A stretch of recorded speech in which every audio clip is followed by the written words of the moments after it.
জীবনের প্রত্যেকটা সময় প্রত্যেকটা মুহূর্তই খুবই গুরুত্বপূর্ণ। তাই হেলায় ফেলায় সময়কে নষ্ট না করে সময়কে সঠিক কাজে লাগানো উচিত। হ্যালো এভরিওয়ান, আসসালামু আলাইকুম। আপনারা সবাই কেমন আছেন? আশা করি সবাই সুস্থ আছেন, ভালো আছেন। আল্লাহর অশেষ রহমতে আমরাও ভালো আছি, আলহামদুলিল্লাহ।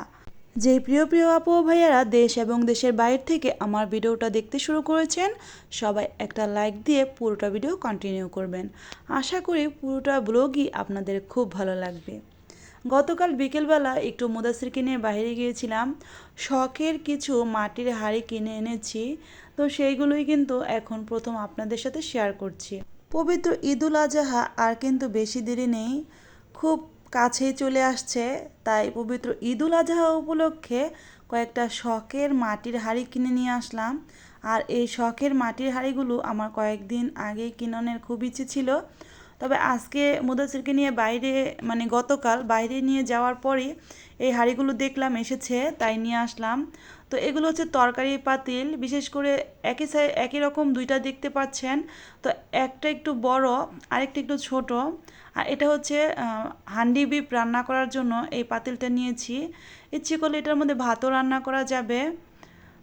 আর এই তো দেখেন, একটা বড় সাইজের তরকারি পাতিল, মানে মাংস রান্না করার জন্য বা এনিথিং, যে কোনো তরকারি রান্না করার জন্য। আর একটু ছোটোর মধ্যে নিয়েছি। তো যেটা একটু বড় সেটার মধ্যে কিন্তু 1.5 কেজি বা 2 কেজির মতো মাংস রান্না করা যাবে। আর যেটা একটু ছোট সেটার মধ্যে 1 কেজি, হাফ কেজি এরকম মাংস রান্না করা যাবে। তো পাতিলগুলো কোনটা কত প্রাইস নিল সেটা কিন্তু দেখিয়ে দিচ্ছি।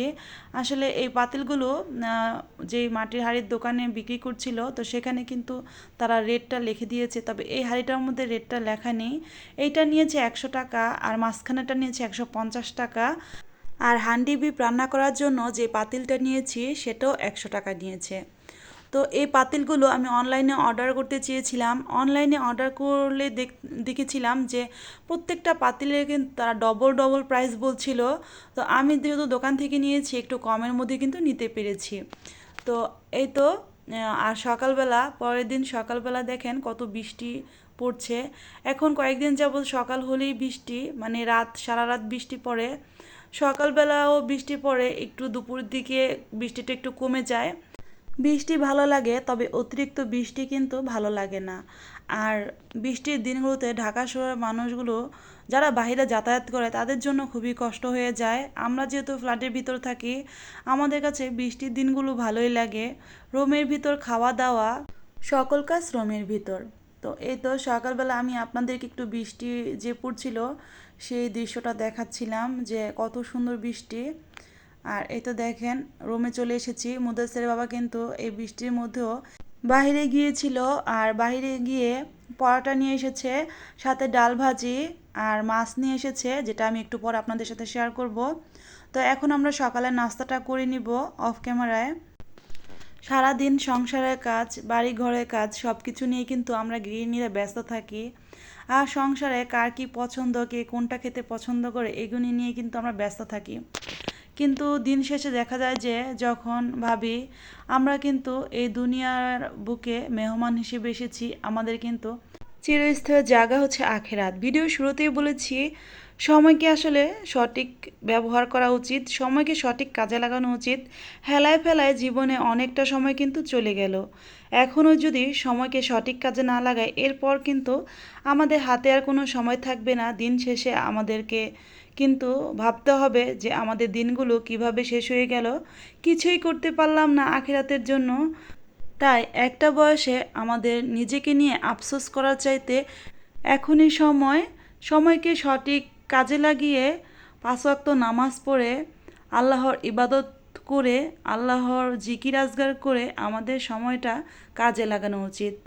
আর এখন ভিডিও রিলেটেড কিছু কথা বলি। মুদাসের বাবা সকালে এই ঝুমঝুম বৃষ্টিতেও বাজারে গিয়েছিল, পরোটা নিয়ে এসেছে আর সাথে চাপিলা মাছ নিয়ে এসেছে। তো এগুলো চাপিলা মাছ কিন্তু ঠিক জাটকা মাছের মতো দেখতে লেগেছিল। এই চাপিলা মাছগুলো আমার খুবই পছন্দ। কে কে আমার মতো চাপিলা মাছ খেতে পছন্দ করেন? তো চাপিলা মাছগুলো আমি অফ ক্যামেরায় কেটে নিয়েছি। আর চাপিলা মাছ রান্না করার জন্য এখানে আমি চাপিলা মাছ নিয়েছি কিছুটা, আর কিছুটা আমি ফ্রিজে রেখে দিয়েছি। আর এখন কয়েকটা আলু কেটে দিয়েছি, সাথে পেঁয়াজ কুচি দিলাম, কাঁচামরিচ ফালি করে দিলাম। আমি আজকে চাপিলা মাছ হাতে মেখে রান্না করব। আর এই তো দেখেন টমেটো দিয়ে দিলাম।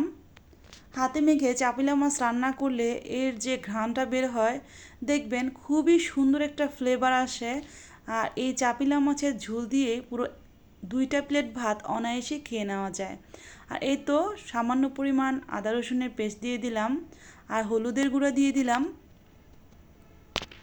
মরিচের গুঁড়া দিয়ে দিলাম পরিমাণ মতো। মাছ যতটুকু নিব ঠিক সেই পরিমাণটা বুঝেই কিন্তু আমরা এই মশলাটা নিব। এরপর পরিমাণ মতো লবণ দিয়ে দিলাম। আর এখন দিয়ে দিব খাঁটি সরিষার তেল। এখন হাতে মেখে নিব।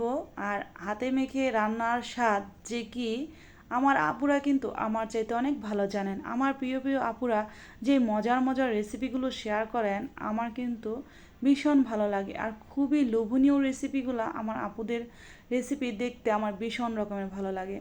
আর এই তো আমি কিন্তু খাঁটি সরিষার তেল দিয়ে এখন চাপিলা মাছটা মেখে নিচ্ছি। চাপিলা মাছ যেহেতু নরম মাছ, এই মাছগুলো কিন্তু রান্নার সময় বেশি একটা নাড়াচাড়া করা যায় না, এতে ভেঙে যায়। আর ভেঙে গেলে কিন্তু কাটা কাটা লাগে। তাই হাতে মেখে আমি কিন্তু হাতটা একটু ধুয়ে এখানে পানিটা দিয়ে দিচ্ছি, যেহেতু হাতে আমার মশলা এগুলো লেগে আছে। আর এই তো অল্প একটু পানি দিয়ে কিন্তু এই চাপিলা মাছের তরকারিটা রান্না হয়ে যাবে। খুব বেশি একটা পানি লাগবে না। দেখতেই পাচ্ছেন হাতে যে মেখে দিয়েছে তাতেই দেখতে কতটা লোভনীয় লাগছে। রান্নার পর এটা খেতে যেমন অসাধারণ হবে, দেখতেও কিন্তু অনেক লোভনীয় হবে। আর এই তো অফ ক্যামেরায় কিন্তু আমি চুলাটায় বসিয়ে দিয়েছি। আর এই তো দেখেন বলক হালকা করে আমি একটু নেড়ে দিচ্ছি। আর এখন কিন্তু চাপিলা মাছটা ভালো করেও হয়নি। এই মাছটা ভালো করে হয়ে গেলে তখন কিন্তু বেশি একটা নাড়াচাড়া করব না। আমার প্রিয় প্রিয় আপু ও ভাইয়ারা আমার রান্না বান্নার ভিডিওগুলো, আমার ব্লগ ভিডিওগুলো কিন্তু খুব সুন্দর করে দেখে সুন্দর সুন্দর করে কমেন্ট করে। আমার প্রিয় প্রিয় আপুদের সুন্দর সুন্দর কমেন্টগুলো আমার কিন্তু পড়তে ভীষণ রকমের ভালো লাগে। তো রান্না করতে করতে এখন আমার প্রিয় প্রিয় আপু ও ভাইয়াদের কাছে আমার সেই প্রতিদিনকার একটাই কথা, আমার কথায় ও কাজে যদি কোনো ভুল ত্রুটি হয়ে থাকে প্লিজ ক্ষমা সুন্দর দৃষ্টিতে দেখবেন। আর আমার প্রতিদিনকার ব্লগগুলোতে আমার কথা দ্বারা যদি কেউ আঘাত পেয়ে থাকেন, নিজের আপনজন ভেবে আমাকে ক্ষমা করে দিবেন। কারণ আজ হয়তো আমি সুস্থ আছি, আপনাদের কাছে ক্ষমা চাইতে পারছি, এমন একটা সময় আসবে হয়তো ক্ষমা চাওয়ার সুযোগটাও পাবো না। আর মানুষের জীবন তো এমনই, মানুষ মাত্রই মরণশীল। আর প্রতিদিন কত মানুষ মারা যাচ্ছে, কত দুর্ঘটনা হচ্ছে, মানুষের মৃত্যু কখন কার কীভাবে আছে কেউ জানি না। তাই বলছি সবাই কিন্তু ক্ষমা সুন্দর দৃষ্টিতে দেখবেন। আর এই তো দেখেন আপনাদের সাথে কথা বলতে বলতে আমি কিন্তু চাপিলা মাছটা রান্না করে নিচ্ছি। চাপিলা মাছ এমনিতেও মজার মাছ। এই মাছটা অনেকে কিন্তু অনেকভাবেই রান্না করেন, আমি কিন্তু হাতে মেখে রান্না করছি। আরেকটা কথা তা হচ্ছে চাপিলা মাছটা আমাদের ঘরে শুধু আমিই খাই। এর জন্য দেখবেন আমার ভিডিওতে বা আমার চ্যানেলে ঢুকলে দেখবেন এই চাপিলা মাছের রেসিপি একদমই নেই। আর এই মাছটা আমার খুব পছন্দ। খুব পছন্দ বললে আবার ভুল হবে, মানে পছন্দের তালিকার মধ্যে এই মাছটা আছে। তবে মুদাসির বাবা যেহেতু ইলিশ মাছ খায় না, আর এটা যেহেতু ইলিশের একটা ঘ্রাণ আসে, তাই এই জন্য এই মাছের তরকারিটাও সে বেশি একটা খায় না। বেশি একটা বললেও ভুল হবে, একদমই খায় না। আর মুদাসির কিন্তু এর টমেটো আর আলুর ঝোল দিয়েই কিন্তু ভাত খেয়েছিল। যেহেতু আমি রান্নার পর বা খাওয়া দাওয়ার পর ভয়েস ওভার করছি, এই জন্য আপনাদের বললাম। আর মুদাসির কিন্তু বেশ স্বাদ করে খেয়েছিল, আর তরকারিটা কিন্তু ভীষণ ভীষণ রকমের স্বাদ হয়েছিল। এই জন্য বলেছি এই তরকারির ঝোল দিয়েই কিন্তু অনায়াসে 2 প্লেট ভাত খেয়ে নেওয়া যায়। এই তো আমি কিন্তু ঢাকনা দিয়ে আরও কিছুক্ষণ রান্না করে নিলাম, যেহেতু এর মধ্যে আমি কিছু আলু দিয়েছি, তাই ঢাকনা দিয়ে আমি কিন্তু রান্না করে নিচ্ছি। আর টমেটো আর মাছ এটা কিন্তু অলরেডি হয়ে গিয়েছে, আলুটাও সিদ্ধ হয়ে গিয়েছে, তবে আরও কিছুক্ষণ আমি একটু রান্না করে নিব। এই তরকারিটা আঠা আঠা ঝোল হলেই কিন্তু খেতে ভালো লাগে। আমার তো ভীষণ ভীষণ ভালো লাগে। আমার প্রিয় প্রিয় আপুরা কিভাবে খেতে পছন্দ করেন চাইলেই কিন্তু কমেন্টে জানাতে পারেন। আর এই তো দেখেন আমার রান্নাটা কিন্তু প্রায়ই হয়ে আসছে। দেখতেই পাচ্ছেন কতটা লোভনীয়, দেখতে কতটা অসাধারণ লাগছে। পোলাও, রোস্ট, গরুর মাংস, রিচ ফুড খেয়েও কিন্তু এতটা তৃপ্তি পাওয়া যায় না।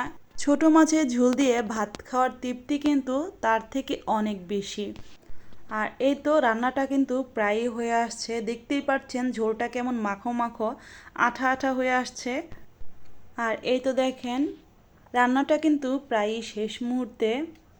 বৃষ্টির দিন আজকে ঝটপট করে কিন্তু এই চাপিলা মাছের ঝোল দিয়েই ভাত খেয়ে নিব দুপুরে। আর মুদাসিরের বাবার জন্য চিকেন রান্না করে নিয়েছিলাম অফ ক্যামেরায়, সেটা আর ভিডিও করিনি। আর এই তো দেখেন যেহেতু চাপিলা মাছটা একদম হয়ে আসছে, তাই আমি কিছু ধনিয়া পাতা কুচি করে দিয়ে দিলাম।